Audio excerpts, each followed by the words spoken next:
phong giờ nó pe được kim phải pe mình giờ hàng giống tuần nan nó xí nữa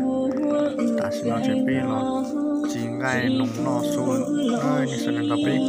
chỉ ngay nung nó xuống nữa nhớ giống nó chập phong giờ nó pe mình giờ chỉ nghe tuần nan nó chỉ tuần nung nó là chúa thì tôi nó chỉ tuần tôi đi tuần nan đấy đi tuần nung bên nhau mồm mòn đủ đi hành tàu cần thiết tàu cho chuyến cú chi tàu mùa có tu mê thiên chế chỉ tàu cộng luôn bề nghĩa gì nó cho tiền nó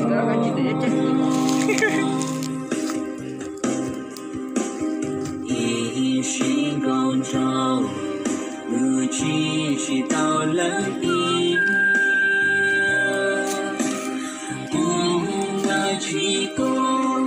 luôn chơi một trong chúa chi chỉ nhà phá lửa kia chơi ư của mùa gió nóเป็นmột chiếc gai buồn tụi đi chắpแล้วนะเดี๋ยวnó dõiลูกปลาtụi đi lọc cơ ngọc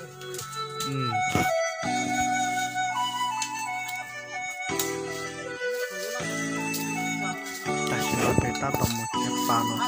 cay nó cái gần nó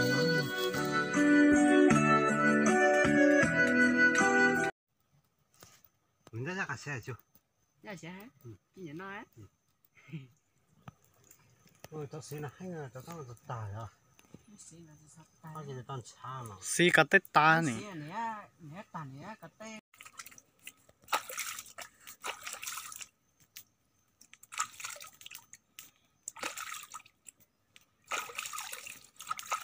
Thằng nông đi á.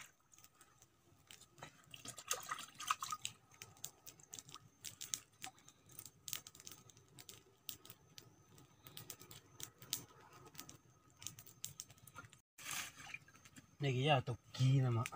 Kỳ để răng nhá, nhưng mà hầu nó. Nó thằng ra nó chẳng có ba rồi nó.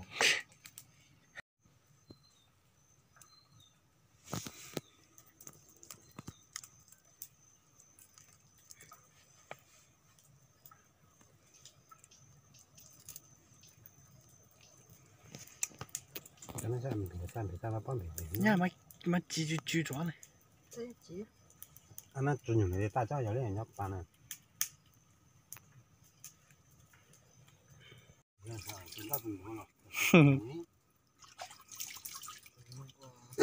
Con này nó là to hơn nè.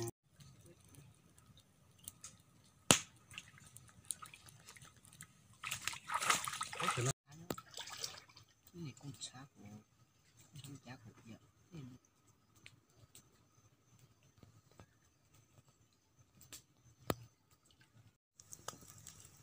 Ô trời ơi răng rồi.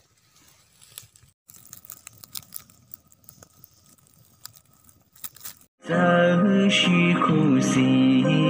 lo nhớ Con có lô chết toa này mà.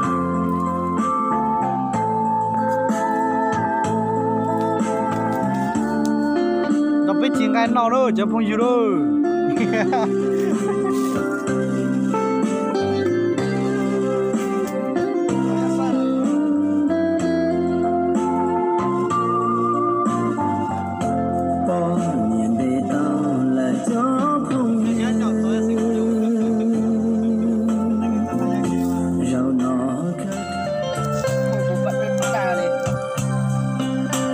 bố chỉ khoan tuổi gì đó nè hả nó mà lì à là bố chỉ khoan rồi nè bố chỉ khoan tuổi đó nè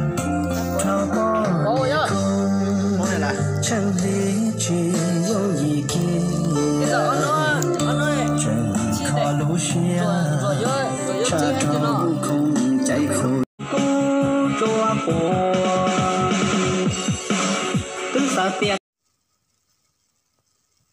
gan nó xía lỗ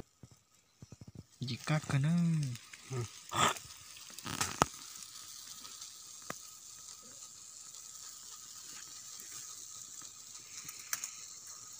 gần nông trên gần nà đình cái ơi nó số chép plug cờ ta sẽ nó tu mua ít tính nữa ít tính là bộ môn lên thì chỉ tao nó số chứ không nhiều số pe tụi nó đã thằng chỉ tao nó số nữa nhà con đình cái nữa nên thì chỉ tao nó số tiền cho bên nó kia ta sẽ nó bên cái nông trên cái nà tao tỏ xía lại nhà con đi đấy nữa để nó là một gì đi tiếp bỏ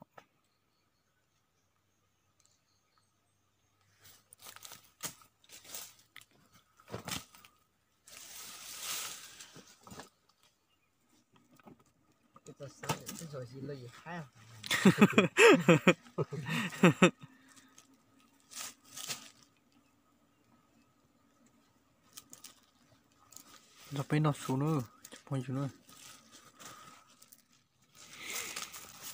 mua chú lọ chú lù tô mắm lù ta pin cho nó gọi tụi tầm biết món gọi nó văng như này văng hết cả này ồ anh à tuy chỉ được xài có trời thế nào đấy chừng nhau chưa ít trong lại ní còn không giống như này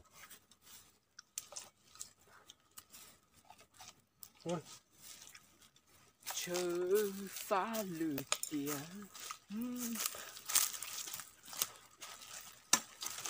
lộ về sao chỉ chẳng nên cái bảo hồ để cho anh à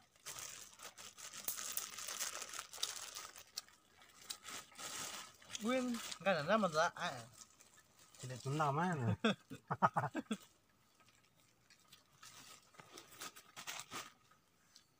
áo chúng nó cũng chỉ to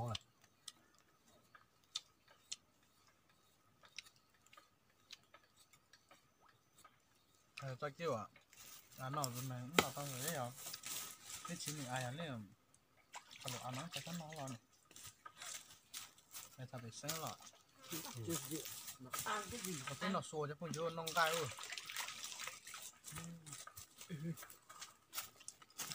nóจะให้ตั้งจะต่อย่ามันเนี่ยโห cá cái nó còn nó bên nòng trời ơi มันแก้วสิมันจำมันลง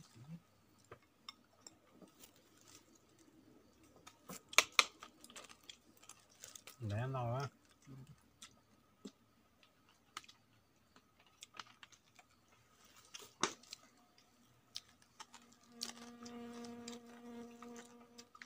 đi nói là mỏi đó là mọi người đó ta kiên ô tụi nó nắng thì chắc hay lưu bộ mà mọi người đi mà bên bên nó có tiền nó cũng là rất chiều nhưng mà rất chưa hết hả có đâu nó kiên lắm đó gần này ra nè nó bắt một gần nhất luôn gần nhất là cả hai cái này ra ăn cho ra đừng ăn cho cả vô ra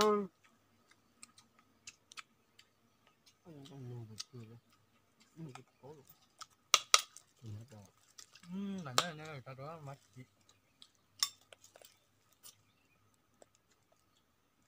nên chỉ đến nó để xét thèm nhập cái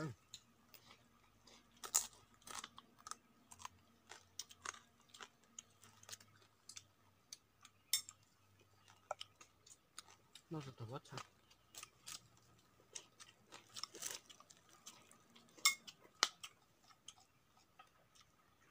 cho còn nhìn non rồi cố tan luôn là cố tới đó là thật đã